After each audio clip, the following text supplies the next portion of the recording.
மேஷமகாயாம் சம்பூதம் தயாமிருத ரசாம்புதம் சடகோப முனிம் வந்தே ஸ்ரீ ராமானுஜ யோக்கினம் ஸ்ரீ வாத்துல குமார வெங்கட குரோர் பாதார விந்தாச்சரிதம் ஸ்ரீ நாராயண அய ஜீயராக்கிய யதிவர்ய அனுகிரகாப்ஷிதம் ஸ்ரீமத்வான மகாசலஸ்த கலியன் ராமானுஜாரிய பிரியம் வந்தே சடகோப ஜீயராபிதம் ராமானுஜாக்கியம் முனிம் ஸ்ரீமத்வானாச்சல ராமானுஜ எதிப்பியோ நமக ஸ்ரீமத் கலியன் வானாச்சல ராமானுஜ எதிப்பியோ நமக. ஓம் நமோ நாராயணாய. உலகின் ஒவ்வொரு அங்கமும் அணுவும் விராட் புருஷனின் அங்கமாகும் என்று சுகாச்சாரியர் பரீட்சித்து மன்னனுக்கு எடுத்துரைத்ததை சென்ற பதிவில் கண்டோம். இதனை கேட்ட மன்னன் ஆச்சாரியரிடம், இறைவன் இவ்வுலகை எவ்வாறு படைத்தார் என்று எனக்கு விளக்கிக் கூறுங்கள் என்று கேட்கிறார். இதற்கு ஆச்சாரியர் கூறும் பதிலை இன்று காண்போம். படைப்பு தொழிலை செய்தது மூல பிரகிருதி. மூல பிரகிருதி சூழ்ந்து ஆழ்ந்து அகண்டு விரிந்து உயர்ந்த மிக பிரம்மாண்டமான ஒரு சைத்தன்யம். உலகை படைக்க வேண்டும் என்ற எண்ணம் எழுந்தவுடன் அது மகத் தத்துவமாக மாறுகிறது. மகத் தத்துவம் அகங்காரமாக உருமாறுகிறது. அகங்காரம் மூன்றாக பிரிகிறது. சாத்வீக அகங்காரம், தாமச அகங்காரம், ராஜச அகங்காரம் என்று ஆகிறது.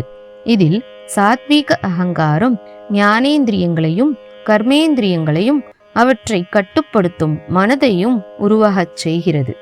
ஞானேந்திரியங்கள் கண், காது, மூக்கு, நாக்கு மற்றும் தோல் ஆகும். கர்மேந்திரியங்கள் வாக்கு, பாதம், பாணி, பாயு, உபஸ்தம் ஆகும். இவற்றை கட்டுப்படுத்த மனம் உருவாகிறது. தாமச அகங்காரம் பஞ்சபூதங்களையும் பஞ்ச தன்மேந்திரியங்களையும் படைக்கிறது. பஞ்சபூதங்கள் நிலம், நீர், நெருப்பு, காற்று, ஆகாயம். தன்மேந்திரியங்கள் சப்த, ஸ்பரிச, ரச, ரூப, கந்தமாகும். ராஜச அகங்காரம் ஒரு மேற்பார்வையாளராக மாறும். இவை அனைத்தும் அழியக்கூடியவையாகும். இதற்கு அசித் என்று பெயர். இவற்றை உருவாக்கிய பிறகு பஞ்சபூதங்களை வைத்து ஒரு கலவையை பகவான் செய்கிறார். ஒவ்வொரு பஞ்சபூதத்தையும் இரு பிரிவாக பிரிக்கிறார். ஒரு பகுதியை அப்படியே விடுகிறார். மற்றொன்றை மேலும் நான்காக பிரித்து மற்ற 4 பூதங்களுடன் கலக்கிறார். அதாவது நிலத்தை இரு பகுதியாக பிரித்து ஒரு பகுதியை நிலமாகவே வைக்கிறார். மற்றொரு நிலத்தின் பகுதியை 4ஆக பிரித்து அதனை நீர், நெருப்பு, காற்று, ஆகாயம் என்று அதனுடன் கலக்குகிறார். இதற்கு பஞ்சீகரணம் என்று பெயர். ஒவ்வொரு பூதத்திலும் மற்றொரு பூதங்களின் கலவை இருக்கும். இதுவே நாம் உயிர் வாழ்வதற்கு ஏற்ற அண்ட கடாகத்தின் இயல்பாகும். இதனை செய்த பிறகு பகவான் தன் நாபிக் கமலத்தில், அதாவது ஆகாயம் இருந்து தாமரை மலரில் எழுந்தருளியுள்ள நான்முகனை படைக்கிறார். மீதமுள்ள உலகை பிரம்மதேவரே படைக்கிறார். பிரம்மதேவர் தோன்றியவுடன் அவருக்கு தன் தோற்றத்தின் காரணம் புரியவில்லை. நான் யார் என்ற கேள்வி மட்டுமே தோன்றுகிறது.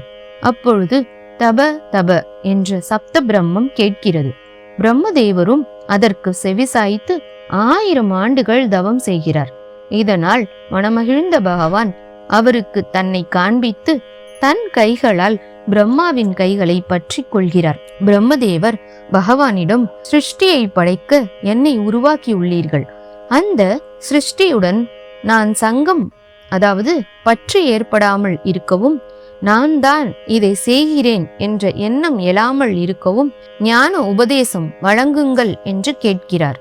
இதனை கேட்ட பகவான் அதனை ஆசிர்வதித்து மனமகிழ்ந்து இவ்வாறு கூறுகிறார்: நான் மட்டும்தான் இருந்தேன், நான் மட்டும்தான் இருக்கிறேன், நான் மட்டும்தான் இருப்பேன். இதுவே சத்தியம்.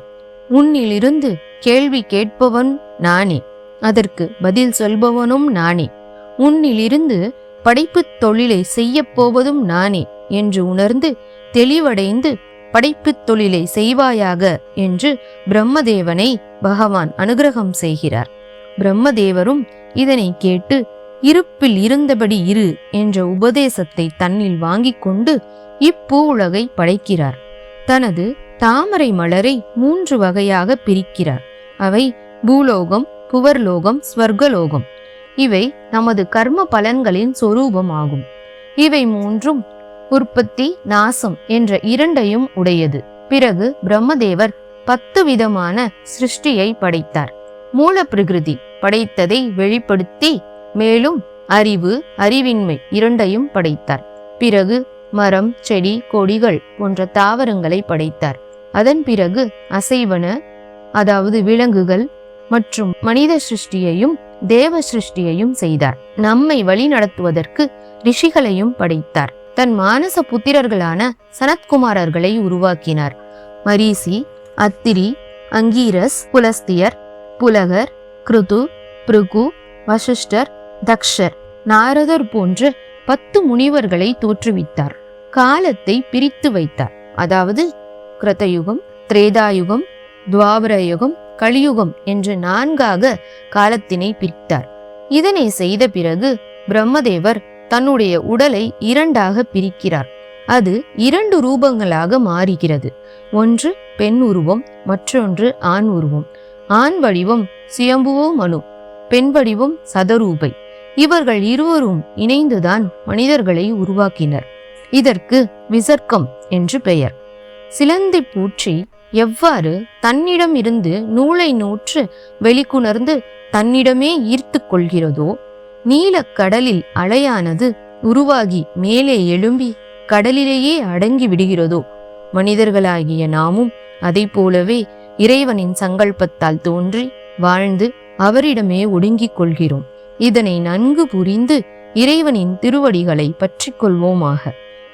திடவிசும்பு எரிவழி நீர் நிலம் இவைமிசை படர்பொருள் முழுவது மாயவை அவைதொறும் உடல்மிசை உயிரென கரந்தெங்கும் பரந்துளன் சுடர்மிகு சுருதியுள் இவையுண்ட சுரனே.